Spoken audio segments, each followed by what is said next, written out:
A lot of good things.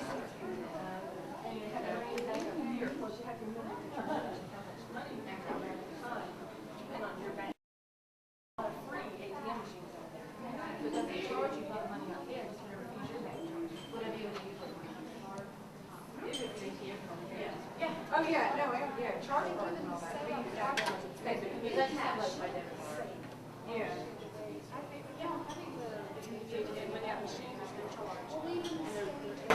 Welcome to Spain, and Spain is on the Iberian Peninsula. It's surrounded by the Mediterranean and the Atlantic, and has on the corner there Portugal.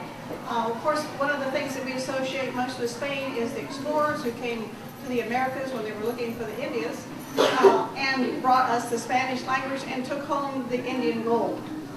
So that's probably the claim to fame that we primarily connect with them, but they also have famous actors and actors, Antonio Banderas, and the new award winner, Penelope Cruz. Okay. I didn't pay attention to this, but it's very, very important, and but I'll say it eventually. One of the other things you associate with Spain is the flamenco dance, which is a very flamboyant dance with big skirts and castanets, which are here. And then bullfighting is a tradition in Spain. The two things that tweak my mind about Spain particularly are the Andalusian horses, because I've always liked horses. This is a horse that's born black and then turns white as it ages to about 4 or 5 years old. And it's a very elegant Arabic horse. In its lineage. And then the other thing is the Basque region, where the Basque separatists really want their own country because they speak a language that's like no other language in the world that's not related to anybody else. And so they want to be separate from everybody else. And they have a tradition of setting off bombs in Spain, but they always call ahead so that nobody is injured. So it's a very strange relationship, and they would like to be separate from Spain. But it's up in the Pyrenees and in the very mountainous areas, so they're a very rugged sort of people. But I'm going to say vamos, let's go, and in Greek it's bame, stin, thalassa. We're going to go to the sea in Greece. My husband is Greek from the island of Cyprus, so I get to tell you a little bit about it. This is the Greek flag. It's blue and white because it represents the blue sea and the white caps. It's a very beautiful sea, very clear. When we go swimming in the sea, you can look down and you can see the bottom when we're in Cyprus. Now, some places may not be as clear as that because of estuaries that come in, but generally the sea is very clear, very easy to see through. We share a Mediterranean diet, was mentioned earlier, with the Italians, which is a very healthful diet that consists of fruit, fresh vegetables, beans, fish, or seafood, and bread and olive oil. So all of these things, these good Mediterranean diet things, can be found in Publix. They have phyllo, which make a very sweet pastry called baklava.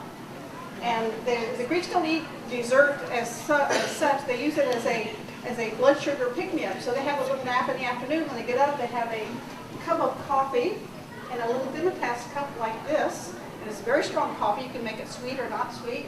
And they have a piece of this very sweet pastry. And it keeps them going until they eat supper, which is about 9:30 or 10 o'clock at night. So they have a very different eating pattern and sleeping pattern than we have. But they're still very healthy. My mother-in-law was still picking olives from the tree at 8 years old. She fell out down and broke her leg, and she lived another 12 years. So they have a very healthy lifestyle, very busy and active lifestyle.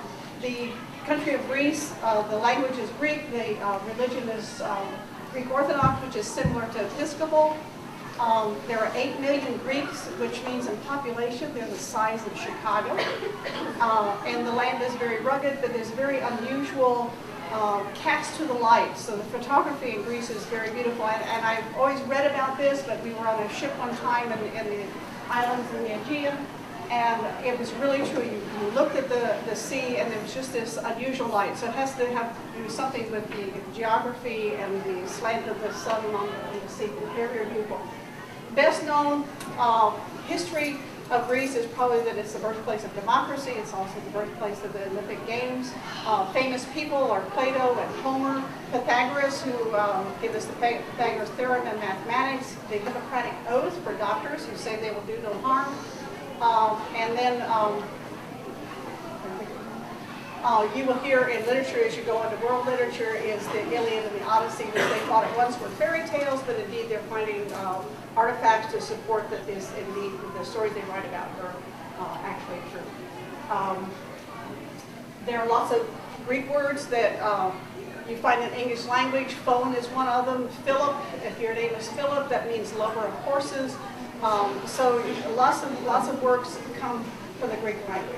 And what I'm going to have us do now is we're going to say bame, bame, bame, steam, anglio.